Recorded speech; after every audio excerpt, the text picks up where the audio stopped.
नमस्कार, मैं हूं राम किंकर सिंह। दिल्ली तक की खास पेशकश में आपका स्वागत है। मेरे सहयोगी मेरे साथ प्रदीप गुप्ता जी हैं, वरिष्ठ सहयोगी।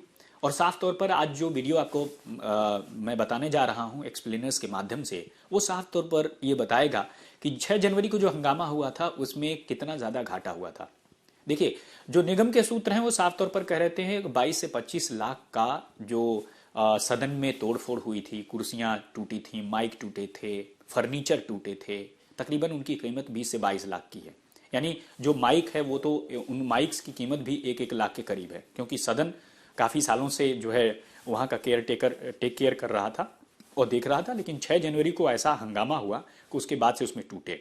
अब सवाल यही है कि 20 से 22 लाख का जो नुकसान हुआ है उसकी रिपोर्ट बना करके, उसकी वीडियोग्राफी करके दिल्ली नगर निगम ने दिल्ली के उपराज्यपाल विनय कुमार सक्सेना को दे दिया है। अब सवाल यह है कि विनय सक्सेना इस पूरे मसले पर क्या करेंगे। अब वो करें या न करें ये तो बात की बात है, और लेकिन सवाल यही है कि कार्रवाई किस पर होगी।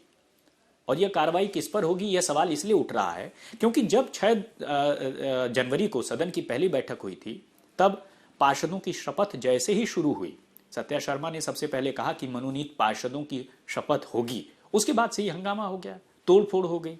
आम आदमी पार्टी और बीजेपी के पार्षद गुत्थम गुत्था हो गए, एक दूसरे से भिड़ने लगे। और बीजेपी के महिला पार्षदों ने बदसलूकी का इल्जाम लगाया, कई लोगों के अंगूठे टूटे।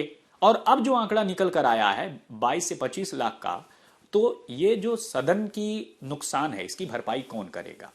क्योंकि कौन का जो प्रश्नवाचक चिन्ह है उसका जवाब तभी मिल पाएगा जब पता लगेगा कौन है ये, आखिर ये कौन किसको रिप्रेजेंट करता है। क्या ये चुने हुए पार्षदों को रिप्रेजेंट करता है, क्या ये नॉमिनेटेड पार्षदों को रिप्रेजेंट करता है, क्या ये महिला पार्षदों को रिप्रेजेंट करता है, क्या ये फिर वीडियो में आए लोगों को रिप्रेजेंट करता है। अगर वीडियो में साफ तौर पर दिख भी जाए तो पार्षद जो चुने हुए आए उनकी तो शपथ ही नहीं हो पाई, तो जाहिर तौर पर जिसकी शपथ नहीं हो पाई उसे पार्षद मानने का अधिकार कैसे मिलेगा, कैसे उसे हम पार्षद कह सकते हैं। दूसरा, अब उस दिन मेयर का चुनाव ही नहीं हो पाया, तो पार्षदों पर एक्शन का काम तो मेयर का होता है और मेयर ही वो एक्शन ले सकता है। तो जब मेयर ही नहीं चुना गया तो उन पार्षदों पर कार्रवाई की बात तो दूर की बात है। तो ऐसे में अब आगे क्या होगा, भरपाई कौन करेगा इस पूरे मसले में, या इस पूरा मामला जो आया है उसका फैसला भी अब एलजी को ही करना है, क्योंकि एलजी ही दिल्ली के एडमिनिस्ट्रेटर हैं, खासकर जो दिल्ली नगर निगम है उसके एडमिनिस्ट्रेटर हैं। इसका फैसला दिल्ली के उपराज्यपाल विनय कुमार सक्सेना को लेना है। तो खास बात यही है कि जो पार्षद हैं उनकी शपथ नहीं हुई तो पार्षद कैसे, जो चुने हुए आए क्या हम उनको पार्षद कह सकते हैं। अब बिना शपथ लिए कैसे होगा, और अगर शपथ ले भी लिया जाए और मेयर चुन भी लिया जाए तो इस पैसे की भरपाई कौन करेगा। 22 से 25 लाख रुपए की वसूली किस आधार पर होगी।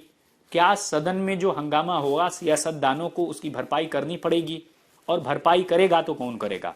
तो ये बहुत सारे सवाल हैं, बहुत सारी चीजें हैं जिसके जरिए यह अंदाजा लगाना मुश्किल है कि आखिरकार जब ये सब कुछ होगा या भरपाई या नुकसान की बात करी जाएगी तब इसका खामियाजा किसको भुगतना पड़ेगा।